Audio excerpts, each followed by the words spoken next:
মোৰ প্ৰিয়তমা কথাৰ আবৃত্তি সিদ্ধাৰ্থ পাঠক সংগীত ব্যস্তাপনা ভৃগুপ্ৰসাদ দাস।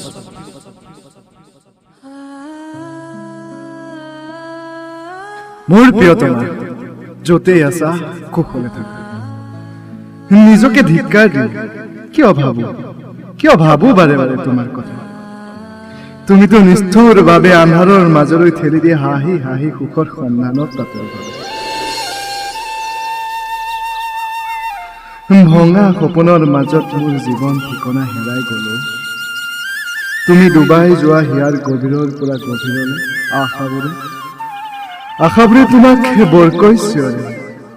ভাবিছিলো এটি দিন আহিব, কলা ডাৱৰ ফালি আন্ধাৰ জীৱনত এচেৰেঙা ৰঙীন ৰজালি পৰিব আৰু তোমাৰ সহাৰে আজীৱন বৈ যাব এখনি মৰম। তাৰে অপেক্ষাত আছিলো প্ৰিয়তমা।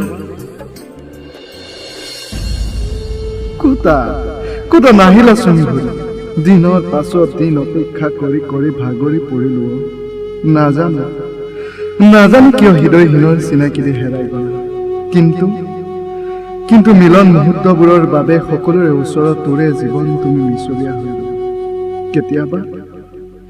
কেতিয়াবা ৰাতিৰ বৰষুণত গোপনে চাবা মোৰ চকুলোৰ পৰিব আৰু গভীৰ আন্ধাৰে মোৰ যন্ত্ৰণাৰ কথা কব।